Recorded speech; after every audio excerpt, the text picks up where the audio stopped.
زواجی مسیار بەڵێ زواجی مسیار لە عهدی پێغەمبەر صلی الله علیه و سلم سەحابە تابعین تا دێتە خوارەوە ناوێک نەبوو بە ناو زواجی مسیار کابوو لە خەلیجەوە دەستی پێ کردووە و لە سعودیەشەوە ئەم زەواجە بۆ شێخ یوسف قەرەضاوی ئەفەرمی ئەسڵەن کەلیمەی مسیار کەلیمەیەکی عامیە وهي دارجة في بعض بلاد الخليج ما بستيش في كلمة المرور وعدم المكث الطويل يعني بوشتكي سريعة وتريت كابلا راس سرداني يوم علاقة وقريته يعني كلمة عامية الدكتور أمير عبد العزيز كما مصاي فقي مقارنة لجامعي نجاح لفلسطين عليه مسيار كلمة تازية ليس لها أصل أو مدلول في المفهوم اللغوي أو الشرعي للغة بليك أم كلمة خوي إذا شون أما حقيقتي اللغوي معناها بقول الأسد لزباني عربي ما معناهتي وأنا الصيام لزباني عربي يعني إمساك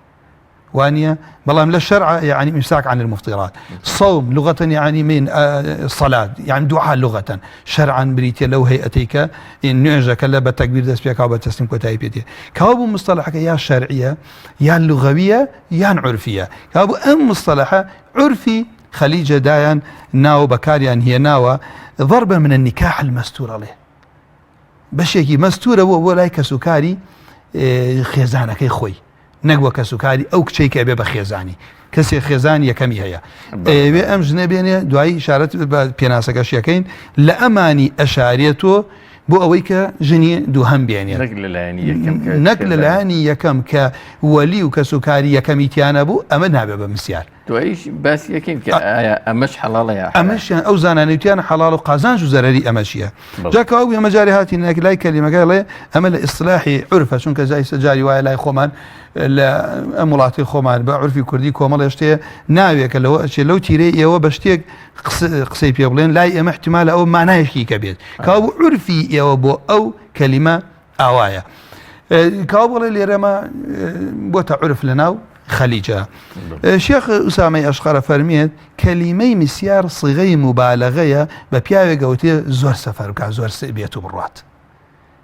كوابو جاري وايا أمر بيوتي رجل مسيار يعني مسيار كزور هاتو شو أكاد لو أشي اللي يكي لو حالتها نبيك هم بس سريع بروا سريع بيته لو ما على زور نمينيته ساعات لو ما على بيت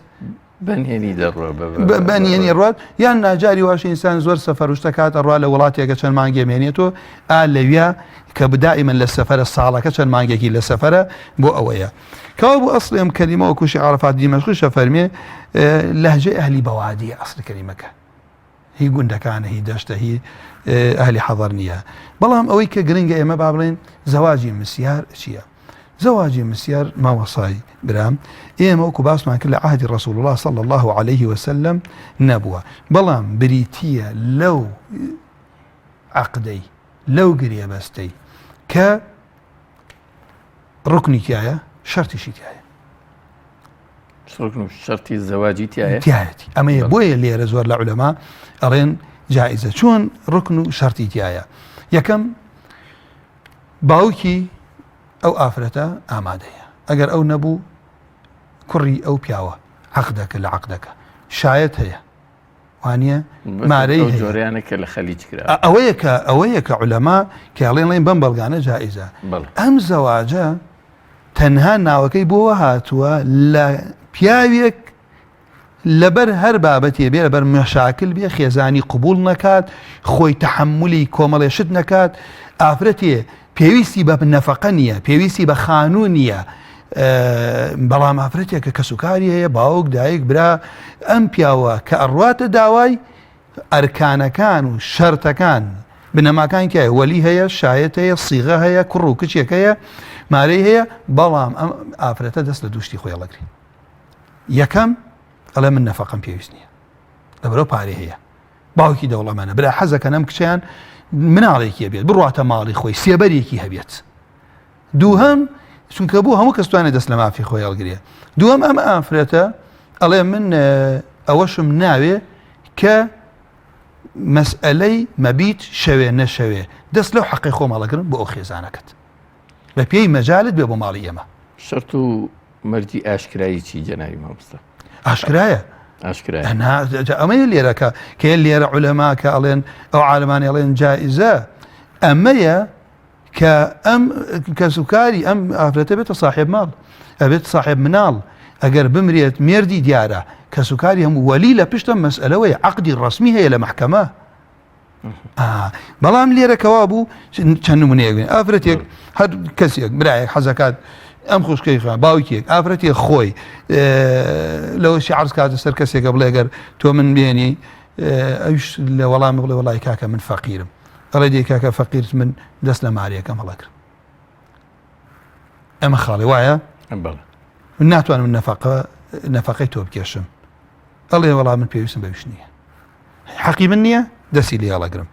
ئەڵێ من ناتوانم هەمووش بێم بۆ لای تۆ ئەڵێ ئەوش حەقی منە من لەو حەقیشم خۆش ئەبم جا بەڵگەل لەسەر ئەوەی کە ئەم زەواجە وەکو گوتمان کە صحیحە لەبەرەوە ڕوکن شەرتەیە ئەو بەڵگانەی کە ڕێگای داوە وەو عالمانەی کە حەذەری لێکەن من ئیشارەتی پێکەم یەکەم قورئانە فەرمیێ فإن طبن لكم عن شيء منه نفسا فكلوه هنيئا مريئا ئەمە جارێکان ئافرەتە توانێت دەست لە هەموو مارێکی خۆی هەڵگرە بۆ مێردەکەی وانێ ئەوە کە دەستی لێ هەڵگرت ئەنەسە فەرمێت ئەبوو طەلحە چی کرد کاتێک ڕۆژە دوای خوازبێنی سولەیم ئەویش پێیوت پیاوێکی بەڕێز بووتی وەڵاهی پیاە وەکو تۆ کەسێک نییە یا ئەبا طەلحە ڕەت بکرێتەوە ولكنك رجل كافر ئەمە خۆزگا بوو دایک و باوکێم و خوشکێکی مسلمان ئاگای لەوە کەسێ نوێژ ناکات هیچ نەبێ بڵێ کاکە تا یەک مانگ نوێژەکە بکە پاشان بێرە خواز بێ خەینا خزم تا با شەهادەی هەبێ هەرچی بێ ئەویش ئەوە نام پیاوە لە ناو خەڵکە ناوداوتی یا ئەبا طەلحە والله ما مثلك يا أبا طلحة يرد والله هاوێنەی تۆ خەڵک ڕەدی ناکاتەوە بەڵام ولكنك رجل كافر وأنا امرأة مسلمة من مسلمانم ولا يحل لي أن أتزوجك ئەمەشە لێرەوە ئەو کەسانی کە لە کەناڵەکانە ڕێئەگرن لەسەر جادەکانە بە ئافرەتە ئەڵێن بەرنامە تەقدیمەکە ئەوە تۆ مێردەکەیتە کەسێکی ئەژنەبی دین لە لای تۆ گرنگ نییە مارەی نایەگەر مسلمانە ئەگەر وازی لە دین هێنا بێ شتێکی تر مارەی نایە لە کەسێکی بێ باوەڕ ئیتر تۆ چۆن ئاوە ئاسانیەکەی بۆ خەڵکی خوا پەنامامدا تاوانێک گێژگار گەورەیە فإن تسلم فذاك مهري ئەمە شاید موامەسە ئەگەر ئیمانە هێنی مارەیەکەی من دەستی دەڵەگەر ئیمانیانانەکەی تۆیە وما أسألك غيره جگەل لە ئیسلام هیچ داوای مارەی لێ ناکەم فأسلم فكان ذلك مهرها ئیمانی هێنا ئەوە بوو بە مارەیەکەی ئەمە حەقی ئافرەتەکەی دەتوانێت دەستی هەیە ئەیخوانە هەموو کەسی حکاوە بیر شایەتەکەم وتانێ بەڵام ئافرەتەکە ناتوانێت دەست لەو حەقە هەڵگرێت کە وەلی ئەمر مارەی ببڕێ کە مەسەلەن بەنهێنی بکرێ ئەمە حەقێکی ئافرەتەکە نییە تا دەستی لێ هەڵگرێ مەسەلەن وە ڕوون دەبوو لە مەسەلەن